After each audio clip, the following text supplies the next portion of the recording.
If you've ever felt like you wanted to scale the business, you want to be more present with your family, you want to live a fuller life, but there's just something that's stopping you and there's something that's getting in the way. You believe that you don't have limiting beliefs. You think you have high standards. But by the end of this video, you'll be able to uncover the lie that you've been telling yourself and rewrite it for good. I had a client once who suffered from complete burnout, was really in the dumpster, and now he's running his tech business just because we're doing these three things that we're going to cover today. So, by the end of this video, you'll gather three things. The first one is you'll understand the story that you are telling yourself, which is probably affecting your actions more than you think. The language that you're saying, which is part of the story. And finally, the belief system that you have kept within yourself, probably when you were younger, which has now been affecting your business, your life, your family, your spirituality till this day. When we look at trying to reduce your limiting beliefs, your stories, there are two ways that you can go from here. You can either go the way that the average coach in the industry talks about, or you can talk and see the way that the high performance coaches for business owners do it. Which one do you want to choose? I'll just let you know now, the one that we're going to do today has helped so many of my clients to this day. So when we look at it, we'll just separate it from two different groups. So we have the average coach and you have the high performing ones. Now, what's the difference? The first one is that the average coach will always tell you that there is always something more to do. There's always something that you need to add. There's always more strategy. Strategy. There's always something more to do. But what we want to do is we want to master what's already there. Well, you want to master what you're already doing because there's 9 times out of 10 that's something that's been leaking or that's something that there's a block somewhere going on there. The second thing is that a lot of the time there's always an optimization towards the body. There's always going towards the body than the mind. Now, yes, there may be a correlation, but what do we do? Well, like I said, the average coach, they go for the body over the mind first. But what we do is we do the mind over the body. And there's a reason why billionaires nowadays go for life coaches and therapists because they understand that once you are able to master the different beliefs that you have in your mind, which have actually been holding you back, it actually does help and open up other avenues like your body, your business, your mind, your spirituality, your family. So that's one of the biggest differences. And the final one is the average coach will tell you, all you need to do is carry on moving at the same speed, keep on going at the same wavelength as everything else in this world goes. But that's that's the problem is that the more you do that, the more you'll end up going towards that burnout.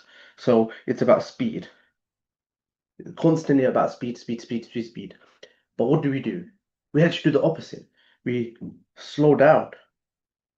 And I love this because once we slow down, you can actually see and you can reflect on and see, okay, these are the things which are actually impeding me. Because the moment we are able to slow down, we can see how it shows up in every other aspect of life. And so this is your choice.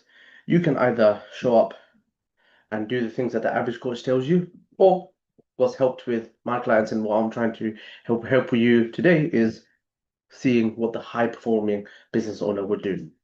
So we're going to talk about the story that you've been telling yourself. And here's a simple way that I like to show it when it comes to actually seeing that you're not actually looking at the whole story as it is, you only look at it at one element to it. So a lot of the time, what we see is that when people create action or do action, it always comes back to their version of the story that they've been telling themselves. So it's always looking at things one way.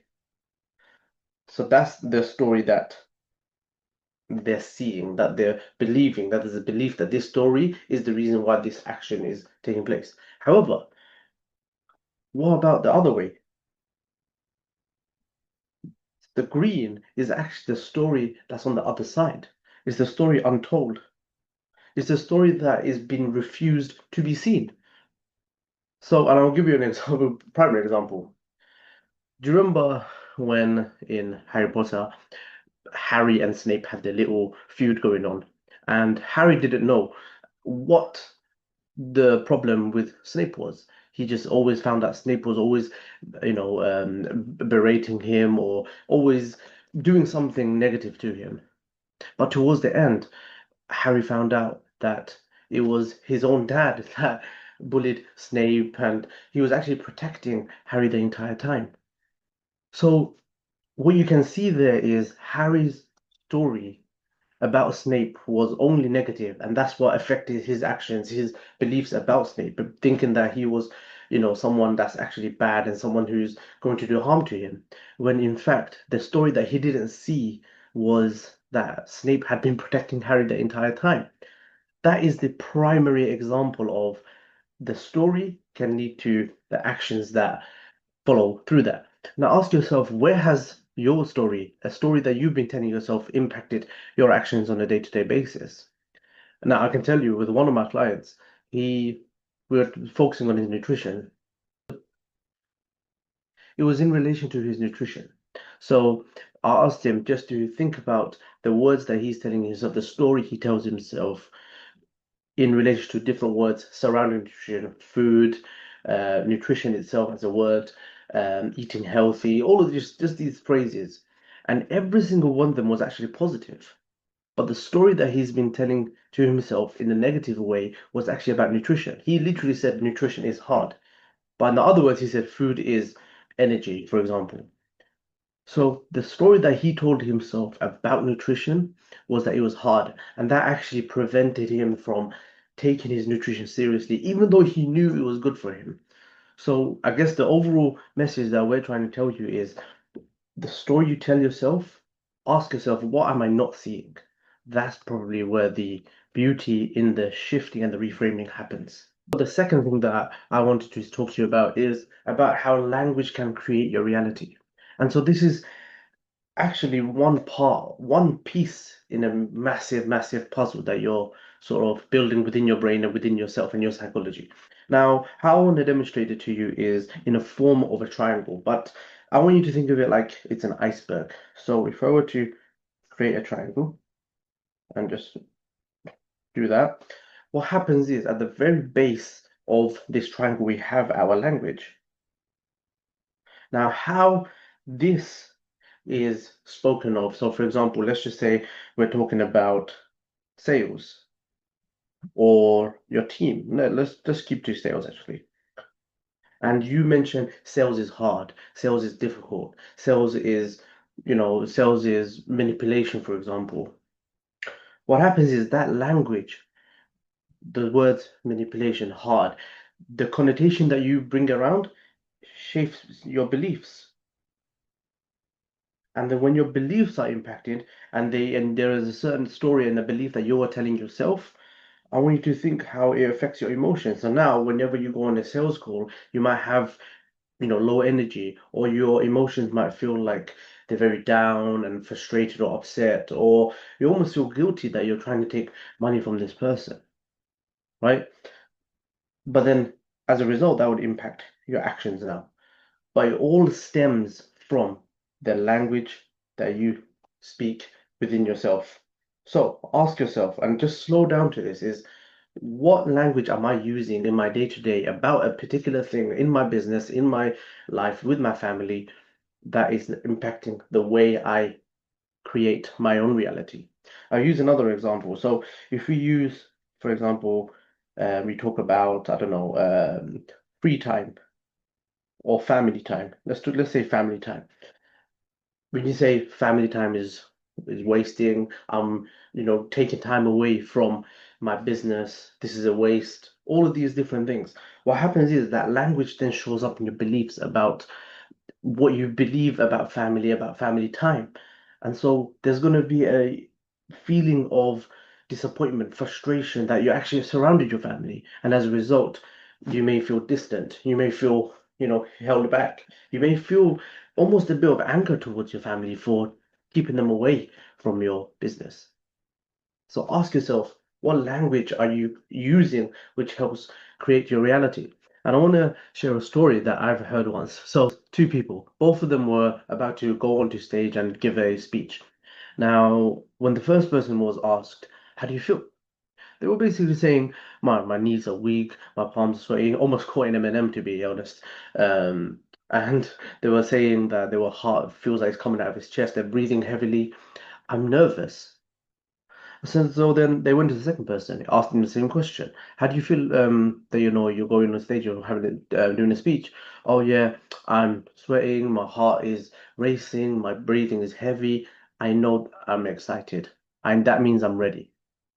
You see, the symptoms are the exact same.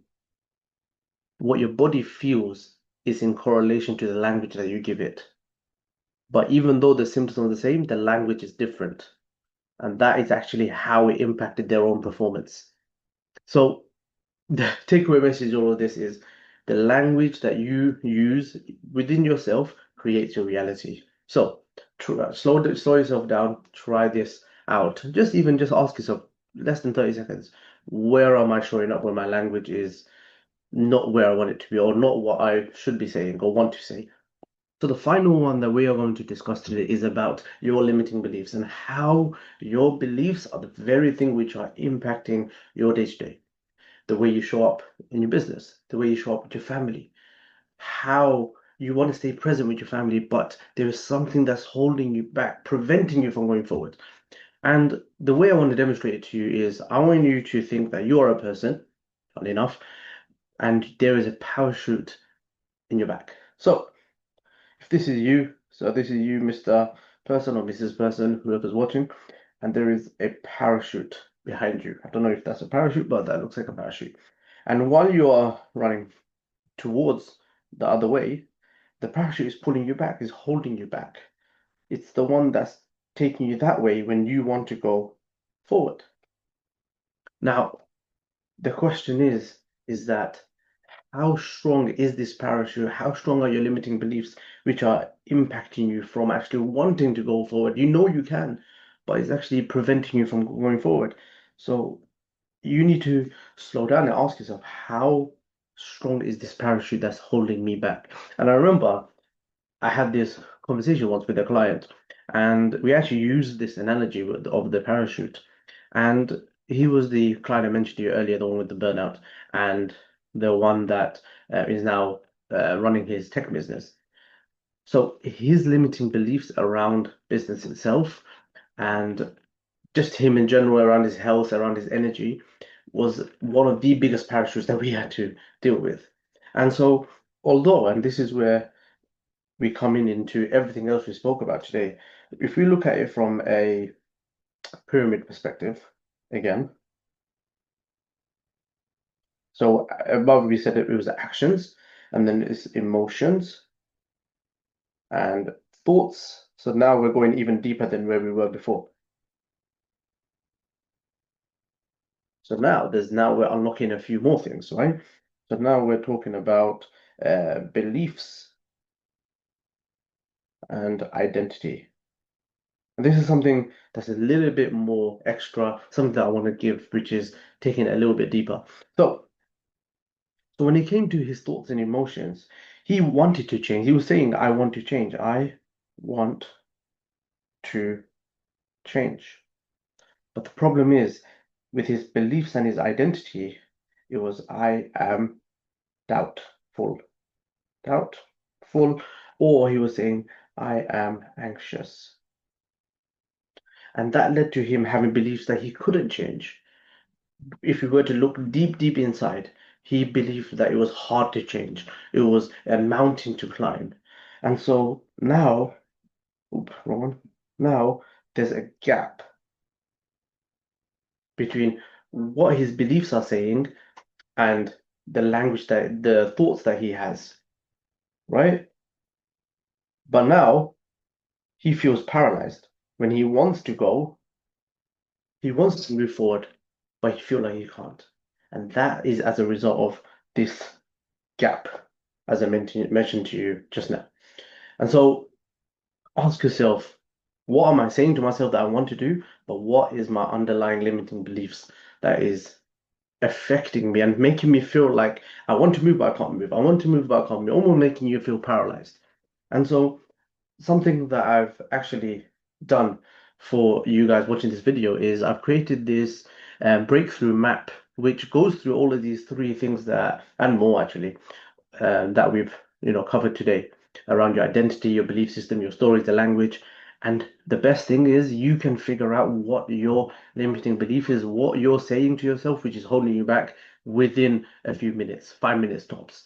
The the map is right here, and it will be in the link in the description below. What you to do is I want you to slow yourself down.